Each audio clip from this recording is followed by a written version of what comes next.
My name is Tarleton Blackwell. I'm an artist here in the little town of Alkaloo on the outskirts of Manning.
This is a self-portrait and also a portrait of my my pet, my dog. His name is General, and also now in the background there's also another self-portrait, a younger version of quite a few years ago. My parents were very supportive, and also my brothers and sisters. I was the youngest, you know, of the siblings, and I remember traveling to New York to visit my sisters, and along with my mother and brother, and it would be like an annual event. Well, the highlight of the visit to travel to the Metropolitan Museum and to the various museums in New York, and it was just so inspirational to actually stand before these huge canvases that you know, I studied about, but just to be there. So they were very supportive, and you know, the community has been very supportive in my career as an artist. I was born here in Tarleton County, Manning, and I lived here all of my life, and I'm a son of a Baptist minister, and we actually owned a hog farm in the neighboring town of Paxville, and so this is pretty much home for me. My father was a brick mason, and he also taught brickwork in the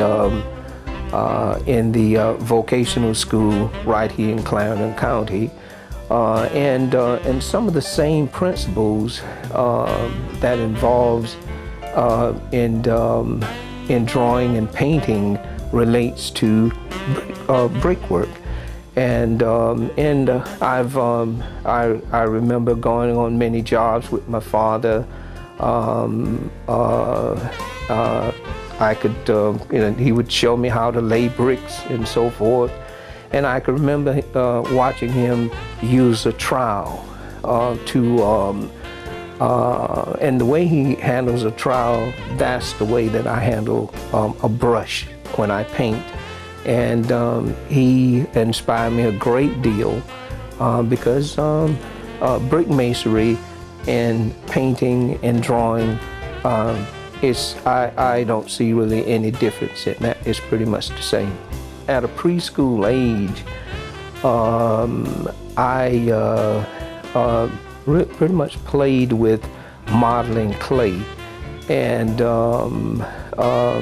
I enjoy creating images, cowboys, and creating scenes, and I did little drawings and so forth, but it wasn't until I was in high school that I studied art with a local artist, Cass Vaughn, who was my art instructor.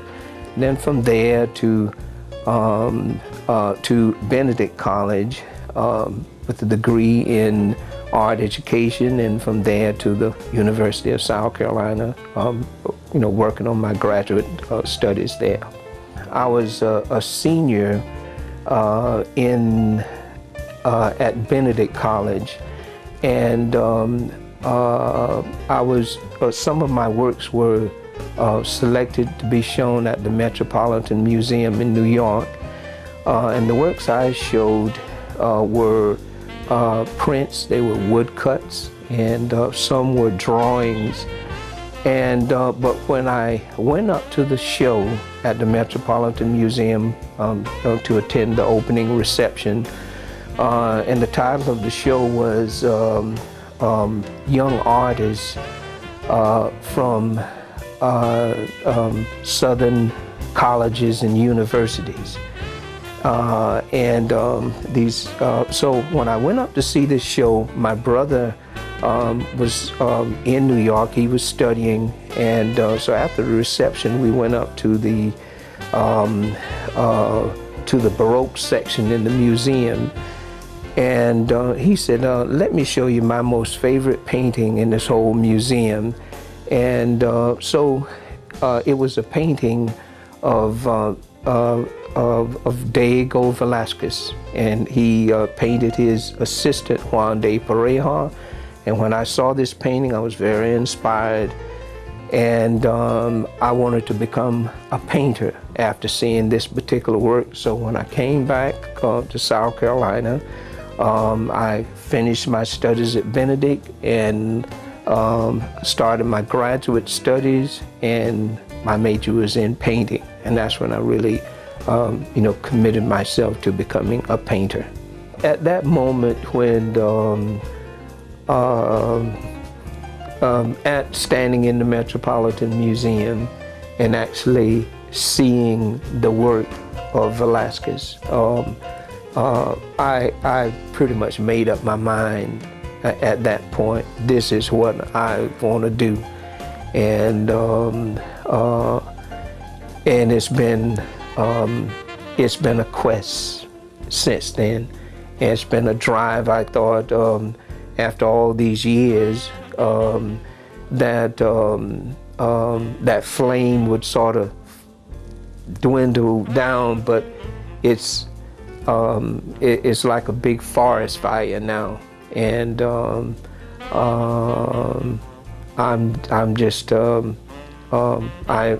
I just love what I do.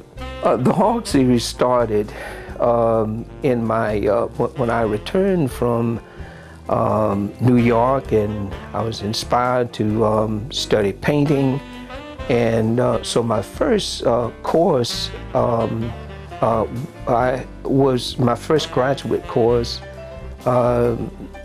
was at the University of South Carolina, Sumter, and it was in an art education class with Professor Getty, and the assignment was to create a papier-mâché sculpture, and so I decided to create a portrait of one of our hogs we had at the time, which was a beautiful Duroc boar we acquired from the Fox Tyndall Farms, a very famous farm in this area. And so that was the actual first image in the Hog series. But then as I continued my graduate studies, my first master's, which was in painting, the title was A Study of Diego Velázquez as a Means of Teaching Portrait Painting. There I studied Velázquez, and I discovered a series of works Velázquez did of the court gestures and dwarfs of King Philip IV. And Velázquez created these portraits of which were these individuals were considered as pets to the royal court. But when Velázquez painted them, he painted them with dignity and respect. And so that was the beginning of the actual Hog series after studying Velázquez. So when I started studying for my MFA, the title of my creative terminal project was the Hog series, and that's when the works actually began with the for my Master's of Fine Arts degree. While in graduate school, most graduate school students thought that you know, they should move away to New York and some of the largest cities and to establish a career, but somehow it didn't work for me. I chose to stay here, and so each day my father would come down to my studio and we would sit and talk. He was a Baptist minister, and so I guess he saw that I was a little concerned about this, but he told me, he said, son, if you create a better mousetrap, the world would make a path through the briar patch to get to you. And I thought about that for some time, and then all of a sudden doors started to open, and I would get a show to a museum, a gallery, and I started building my career as an artist, and now over 400 shows later, I still remember what my father told me. And here in Alcaloo, I've had many museum visits just right here. Gallery owners from New York came right here to my studio to see my works. I've paid homage to Velázquez throughout the Hog series. I enjoy including some of my most favorite paintings of his. You know, the Duke Oliveras on horseback, or the Princess Maria. They appear quite a bit throughout my studies, and but Velázquez is I would say would be the #1 artist that I really studied and gave me inspiration. And also Ramir Bearden. I actually had the opportunity to meet Ramir, and had a chance to talk with him briefly, and it was sometime after that I was able to collect some of his works, and they also continue to inspire me. But whenever I talk to beginning artists, especially the ones that are just starting their careers, I always tell them, I like to use my favorite quote by Monet. And Monet said, your first 400 canvases are merely practices. And so I'm nowhere near 400. I'm pretty close, but I'm not there yet. But in the Hog series, there's almost 300 pieces in the Hog series. I think it's between 290 and 300. And some are on a very large scale, and some are pretty much there are smaller pieces and so forth. There's a wide range of pieces. But when one comes to a Tarleton Blackwell show,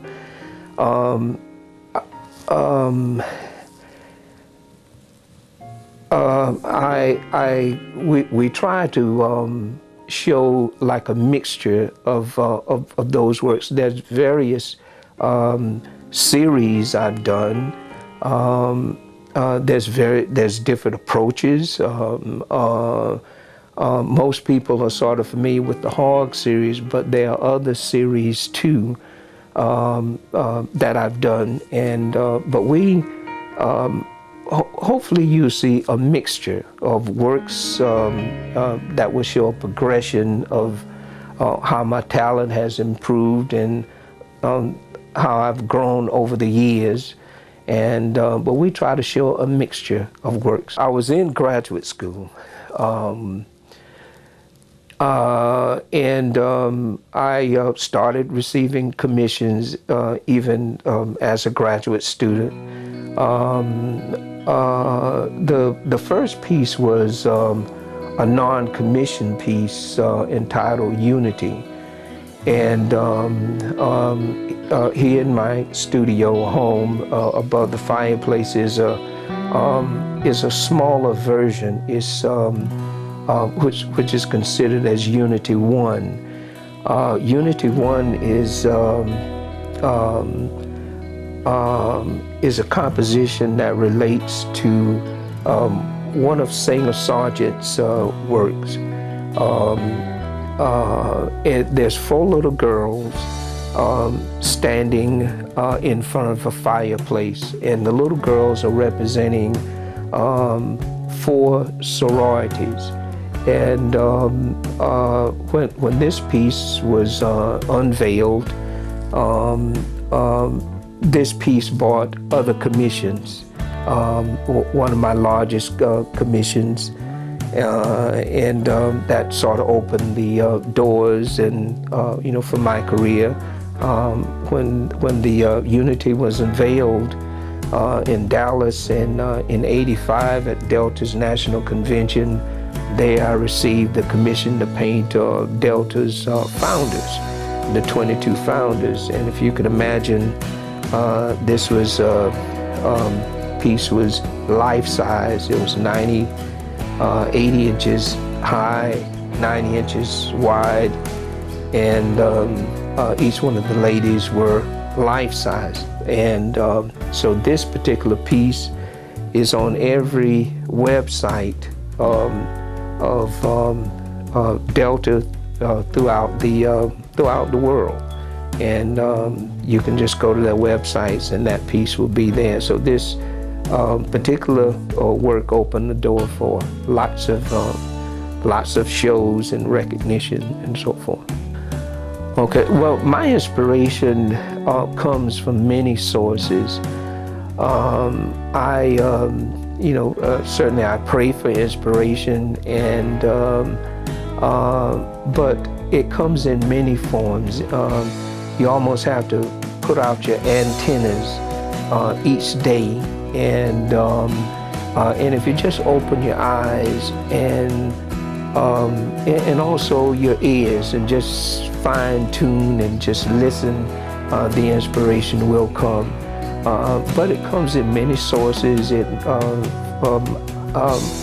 I enjoy using my immediate surroundings as a form of inspiration. It could be a little possum walking across the driveway as I come down, and just waiting, sitting there just waiting until the little possum crosses or whatever. That may, it'll inspire many works. I could use that to create a series of works from that. But it's many things, conversations with individuals, or it could come from watching the news, watching television, and so forth. But it's not one particular source. It's just a beautiful sunset. This is a beautiful area, driving around and seeing the beautiful cypress swamps in this area just a few minutes from where I live. And or just walk outside and just see the beautiful surroundings. And I could tell you about one that's as I was painting the Red Rooster composition. I was working on the rooster's medals, and this beautiful cardinal came to the window and sat on the rail. And so as he sat on the rail there, and I just added him on the rooster's shoulder, so it can come from, sometimes it's unexpected. Well, all the time it's sort of unexpected. And but I try to tune in and capture the moment. Well, I'm also an educator. I've taught on many levels, but currently I'm an art instructor at Tarleton School District 1 in Somerton. But one of the reasons I teach is a way of giving back. And I remember a young artist asked me, how do you build a career as an artist? And one of my comments I made was that you have to give back. And teaching, I feel, is my way of giving back. I have the opportunity to start many careers. When students come to me with a desire to become an artist, it's a pleasure to help them, develop their skills and build portfolio works that they can present for scholarships. And we've been very fortunate. We've had quite a few students to go on and to college and get scholarships, and they've already started building their careers. It's an attempt to express the way of life of the rural southeastern United States. I'm creating my own visual language to express the way of life in this particular region. And I try to express my love for the Carolinas. This is where I grew up. This is where I live, and this is part of me, and that's what I'm trying to convey to the viewer. It's a wonderful life. This is what I enjoy. This is an area that I love. I've spent quite a bit of time creating images of expressing this way of life, this beauty, and I've shown worldwide, and I love telling the story of living here. So maybe when it's all said and done, maybe someone would say that certainly he had a love for this area, and would perhaps inspire them to come and actually see the area that I painted about.